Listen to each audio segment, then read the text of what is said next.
on Friday, how you found it, how the performance was, and how good was it to get that away win, which had been a while coming?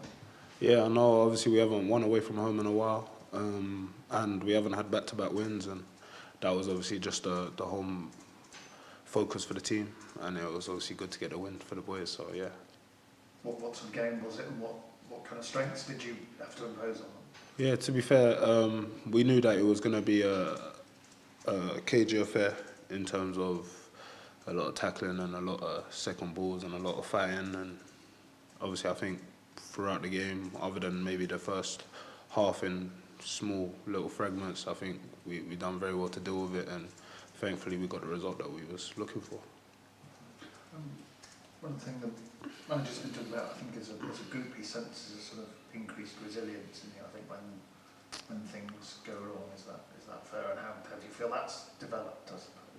Yeah, I think the boys have come more together as a team, and obviously the experienced boys are all back playing and fit, and we're just waiting on Granny to come back. But I think they've helped out a lot in terms of the guys like me and some of the other younger boys, and I think that's where it's kind of filtered down from them being our foundation, and then just building from there.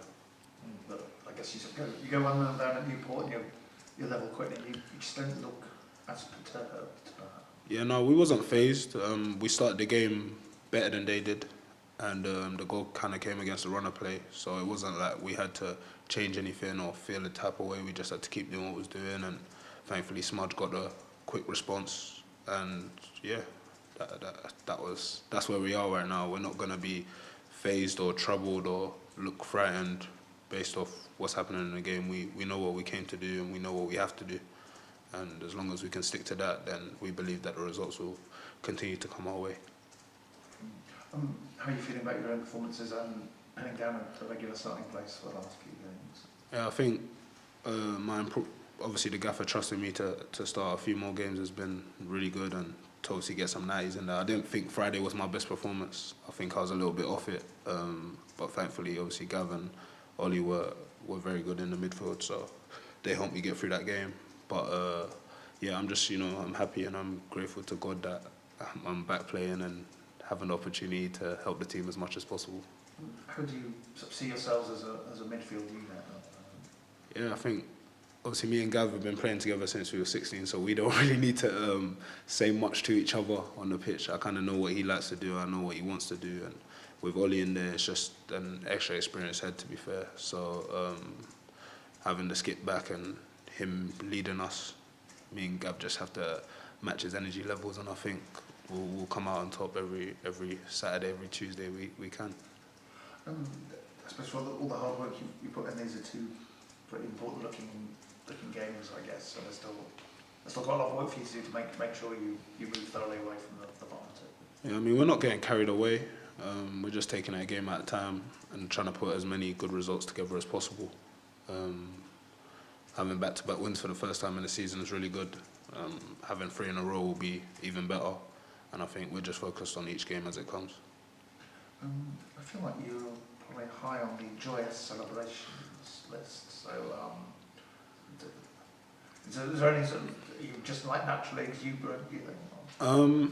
I love to win, firstly, and I love seeing other people do well. So, as you can see, I celebrate more when it's other people's goals than my goals. My goal, I don't really score, but I celebrate more for other people because, I feel like when other people are there, you should clap as loud as possible. So, if it's Smudge or if it's Drins or even if it's the defenders, I'll probably be the first one on the scene to congratulate them. So yeah. I feel like that's something I've noticed. It's almost like maybe from the start of the season, the goals seem to be celebrated more by you as a group. There's much more like surrounding the goal scorer and stuff. Is that a little sort of signal perhaps as to how team spirits develop? Yeah, I think it's just in terms of the team coming more together and obviously us blending. It was a completely new group coming to the summer, and obviously injuries disrupted that, and obviously manager changeover and stuff happened. So I think just knowing that, obviously I don't know what's going to happen for the rest of January, but from what I know now is I know the squad that I've got in there, and I love the boys. So as much as, and I like to believe that those feelings are reciprocated through the group. So we just all want to do well for each other and help each other as much as possible. Thank you very much. No problem. How do you assess the season? So I remember early on there was kind of a suggestion that maybe Mark Kennedy wanted you to go and get some more football, and now you kind of come in and become a pretty key cog recently. So how do you assess how the whole ride has gone? Yeah, I mean, it hasn't been easy if a manager doesn't want you to be part of his plans, but my focus was just, I'm going to give 100% every day and do what I got to do, and whenever I'm called upon, perform as well as I can. Now that we've got obviously a new manager come in, and I'm playing as much games as I can, obviously if we can get the results and I can help the team as much as possible, that's what I'm here to do.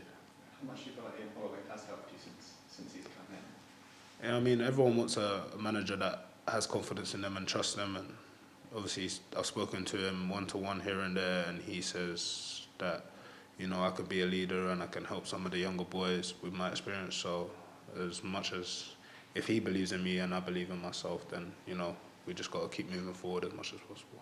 Thank you very much. No problem. Can you identify any of the sort of key areas that Ian has changed or tweaked, whether it's on the pitch, systems, or off the pitch, that have helped you guys discover the confidence and consistency to put together this run? Yeah, obviously touching on that subject again, I think having the experienced boys all together has played a massive part. The group was young, and obviously now there is the boys back. So them being back, the communication levels have improved.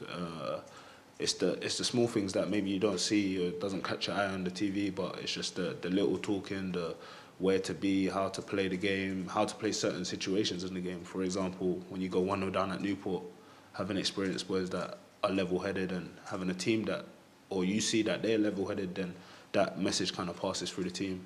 And obviously coming from Marcus and Gav and all the staff, to be fair, there's a level of calmness that we all kind of believe in each other. I don't think we had that same belief early in the season.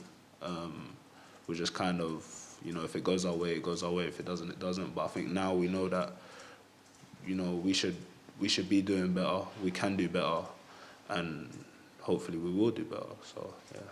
What has the manager done to get that working within you? He's talked to us about being off the pitch in terms of communications. He always admits about phone habits and stuff like that. Has anything like that changed behind the scenes, or is it purely just the way in which you interact on the field? I think obviously the gaffer with his enormous amount of energy has obviously helped the camp out a lot. Especially in times where things aren't going well, you need some light and some humour and obviously a bit of energy to brighten up the place.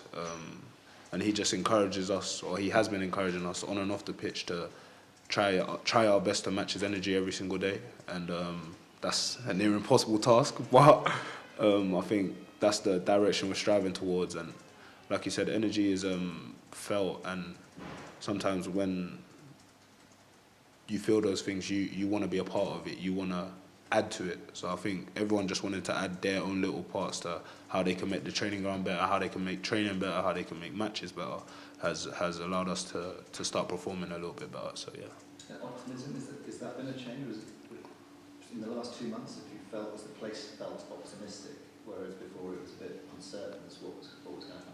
I think there was obviously like a dark cloud over the club as a whole, and I think like results change moods, and that win on New Year's Day was a massive one, not only for us but the fans and everyone around, all the staff. So I think those results have helped as much as possible, and even just the fact that we had a very good Christmas period in terms of performances and results and how we went into all of that, I think that kind of lightened and changed the mood in the camp. So everyone's kind of looking forward to the next game, and regardless of who we're facing, we're going to do what we do, and we're going to impose ourselves on whatever opposition we have. So I think that's just where we're at right now. Thanks for your time. Good luck tomorrow. No problem. Thank you very much.